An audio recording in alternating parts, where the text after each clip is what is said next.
Jadi aku alhamdulillahnya ini percobaan pertama aku dan langsung tembus jalur LOE reguler gitu. Kalau buat teman-teman di sini aku mau ngasih tahu kalau dari tahun ke tahun itu jalur reguler itu jalur yang paling umum, maksudnya paling diminati dan juga tentunya paling banyak pesaingnya. Ini biar bukan bermaksud buat nakut-nakutin, tapi memang realitanya seperti itu, teman-teman. Jadi, apa ya, kalau di batch aku itu paling banyak itu di yang batch umum reguler gitu, memang yang diterima juga banyak, tapi yang daftar juga banyak, gitu. Nah, terus, untungnya aku one shot LPDP, dan tentunya ada preparation yang panjang walaupun, sekali nyoba langsung tembus. Nah, apa aja sih yang aku siapin? Yang pertama IELTS.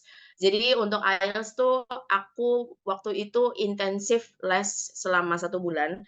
Aku juga posisi waktu itu masih kerja, aku masih kerja di, kampus aku sendiri di Universitas Islam Indonesia, aku ngajar gitu. Jadi aku dari pagi sampai sore harus tetap tetap kerja gitu. Nah, kemudian kan berarti luangnya cuma malam gitu kan ya. Jadi aku dari Senin sampai Jumat itu aku pakai buat les IELTS, terus habis itu karena waktu itu juga udah mepet bulan Ramadan gitu, akhirnya aku harus ambil tes sebelum bulan Ramadan gitu. Jadi makanya, sangat-sangat singkat gitu untuk aku, apa namanya, persiapan IELTS, habis itu tes juga gitu. Tapi yang penting teman-teman semua di sini untuk dapetin jumlah jumlah skor IELTS yang yang sesuai dengan tujuan kampus. Kalau misalnya kampus minta 6,5, nggak usah, nargetin 7 dan seterusnya gitu. Yang penting kalau misalkan sudah capai 6,5, ya udah gitu, cukupkan aja gitu. Karena perjalanan untuk ngecari beasiswa tuh masih panjang, teman-teman. Jadi, please, apa ya, please save your energy to spend, and then to spend it wisely. Itu untuk IELTS. Terus kalau misalnya IELTS udah aman nih gitu, kalau IELTS udah aman, baru kalian boleh move on ke yang lainnya. Nah, move on yang ke lainnya itu, contohlah misalnya kalau ada univ ini, ada yang minta personal statement, karena aku pengalaman ketika aku apply University of Sydney, itu diminta personal statement gitu. Jadi harus bikin lagilah esai gitu kan. Tapi ada juga yang nggak minta esai, kayak misalnya UNSW sama Monash University itu nggak minta, personal statement gitu. Jadi itu aku bikin dulu personal statement, habis itu barulah aku bisa apply bisa nyari LOE.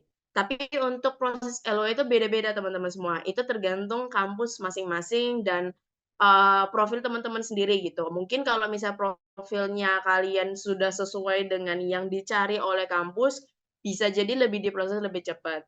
Tapi kalau aku waktu itu pengalaman aku pribadi, University of Sydney itu paling cepat, kurang 2 minggu itu langsung dapat hasilnya. Oh iya, kalau misalnya di LPDP itu harus unconditional LOE, nggak bisa conditional ya, gitu. Jadi harus unconditional baru nanti kalian diproses lah gitu istilahnya. Itu kalau misalnya University of Sydney. Kalau misalnya yang paling lama itu justru di UNSW.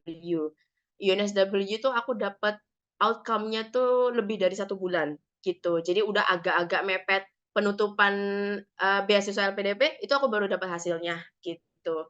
Jadi, pastikan kalian masih punya sisa waktu untuk punya LOE gitu, kalau misalnya kalian punya minat untuk menempuh jalur, LOE gitu. Karena kalau misalnya kalian udah punya LOE di tangan, kalian nggak perlu yang namanya TBS atau scholastic gitu. Jadi dari administrasi administrasi lolos langsung ke interview.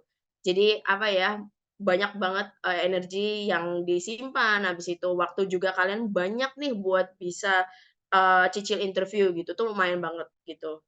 Nah, terus untuk esai, aku esai itu nyiapin agak lama ya teman-teman gitu. Jadi sebetulnya esai itu tuh, kalau pengalaman aku 1,5 bulan itu udah termasuk proofread.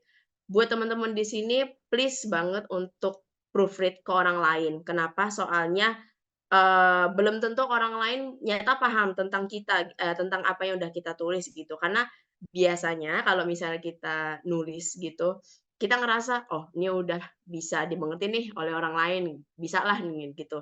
Tapi nyata enggak gitu, nyata ketika orang lain baca ternyata ada lah yang kurang kurang detail atau kurang elaboratif dan seterusnya gitu, atau bahkan, ada typo gitu. Jadi, minimal bisa proofread ke 3 orang gitu, kalau ada kenalan awardee itu juga sangat membantu sih gitu. Next. Oke, jadi ini adalah list of contents yang akan aku jelaskan lebih lanjut ya gitu. Jadi aku akan jelasin yang pertama overview LPDP terlebih dahulu, next. Oke, jadi apa sih sebenarnya LPDP, ya kan? Nah, kalau LPDP itu program beasiswa dari pemerintah Indonesia. Jadi ini yang terpilih adalah putra-putri terbaik bangsa Indonesia yang akan mau berkontribusi untuk Indonesia. Jadi sebetulnya gini, LPDP itu nggak mencari orang yang wow banget gitu loh. Maksudnya yang penting dia ini punya kontribusi yang sekiranya itu emang realistis gitu. Jadi nggak melulu soal, saya akan membikin komunitas, terpencil di 3T kayak gitu-gitu, itu nggak selalu, apa ya, nggak selalu kamu harus bikin suatu gerakan dulu terus habis itu diterima gitu, enggak. Sesimpel kayak misalnya kamu bilang, "Saya memiliki, apa ya, saya memiliki koneksi kepada institut pelatihan guru yang mana institut tersebut itu memiliki koneksi terhadap koneksi dengan kabupaten-kabupaten seluruh Indonesia dan seterusnya gitu. Faktanya itu yang aku jawab di interview dan itu diterima gitu loh. Jadi maksudnya nggak perlu kamu punya sesuatu hal dulu gitu loh, nggak harus kamu menjadi ketuanya atau CEO-nya gitu. Kamu sesederhana menjadi seorang anggota pun itu masih valuable. Selama kamu punya kontribusi di situ dan kamu punya, inovasi dan seterusnya, itu sudah cukup. Nah, terus kalau LPDP itu, dibuka setiap tahun dan dibukanya itu 2 kali dalam satu tahunnya. Ini bisa diperhatikan untuk timeline-nya ya gitu. Jadi ini masih dibuka dan diperhatikan juga untuk timeline-nya tersebut. Next. Oke, jadi ini untuk jenis-jenis scholarship-nya, untungnya tahun ini tuh dibuka baru banget gitu. Jadi ini juga hal yang baru buat kita-kita semua, yaitu ada di prioritas, namanya prioritas gitu. Jadi buat lebih lanjutnya kalian bisa baca lebih lanjut di buku panduan LPDP 2024, next. Oke, jadi ini di antara lainnya. Jadi kalau afirmasi ini, ada targetnya ya gitu. Jadi, scoring-nya atau bisa dibilang passing grade-nya ya, itu beda-beda.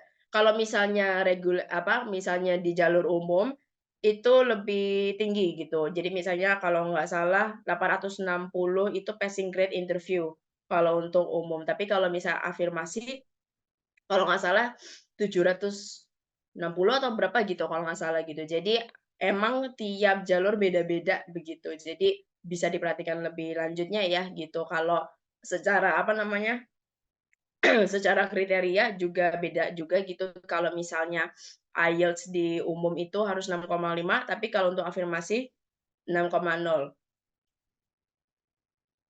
Oke, next. Oke, jadi ini untuk targeted, ini di antara lainnya ya, bisa juga, beda juga, minimumnya gitu, jadi bisa diperhatikan lebih lanjut. Next lagi.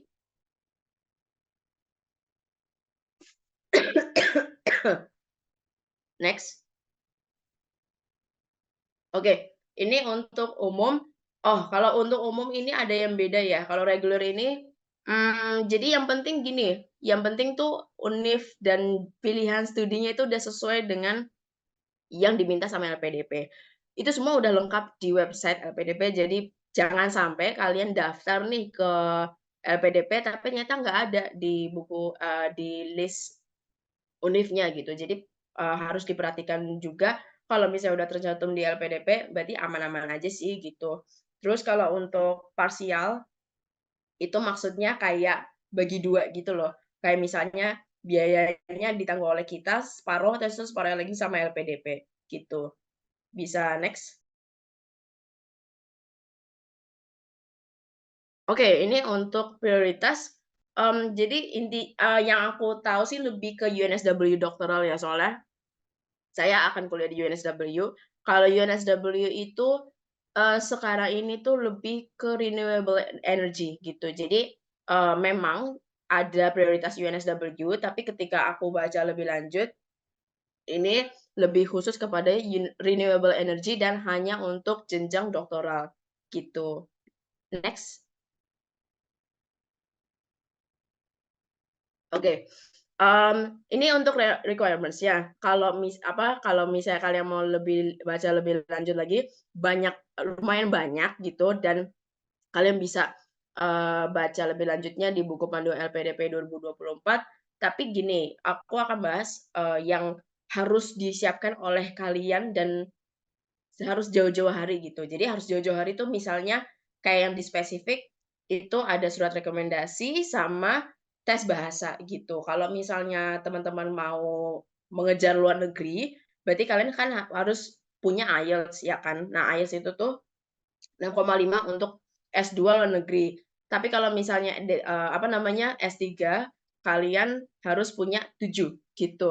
Dan ini belum tentu sesuai dengan univ tujuan kalian. Kalau misalnya univ kalian nyata mintanya 7,5, berarti nanti, untuk LPDP-nya iya, 6,5 masuk, tapi kalian harus punya 7,5 untuk, kampus yang dituju gitu. Jadi harus bisa dicekin lebih lanjut, udah sesuai belum sama kampusnya. Jangan sampai LPDP dapat, tapi ternyata kampus kamu nggak sesuai gitu. Jadi, bisa dicek secara mandiri gitu, apakah sudah sesuai atau belum gitu.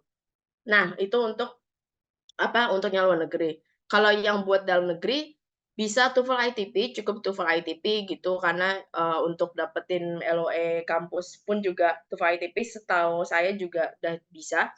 Syaratnya demikian, 500 untuk S2 dalam negeri, dan ini untuk kalau misalnya kalian apply yang umum reguler ya, gitu. Kalau misalnya yang afirmasi, itu nggak nggak sesama ini gitu, jadi agak di bawah lagi gitu. Jadi bisa lebih, bisa tembuslah gitu. Next. Nah, untuk benefits LPDP, teman-teman semua, LPDP itu menurutku sangat banyak banget manfaatnya gitu. Itu yang aku rasain sih ketika aku, menjadi LPDP awardee dan baru aja selesai persiapan keberangkatan. Jadi kalau misalnya, persiapan keberangkatannya offline, itu nanti kalian misalnya bukan di domisili Jakarta, nanti akan dibelikan tiket ke Jakarta. Dan bahkan kayak misalnya dari rumah ke airport misalnya itu dibiayain gitu. Jadi nggak usah khawatir kalau misalnya kalian, "Aduh nggak punya uang nih buat beli tiket," gitu. Tapi tenang aja itu semua akan di-cover sekecil-kecilnya apapun itu gitu. Jadi, bahkan kalau misalnya kalian publikasi itu nanti nanti akan ada reward-nya sendiri gitu. Jadi banyak banget benefit.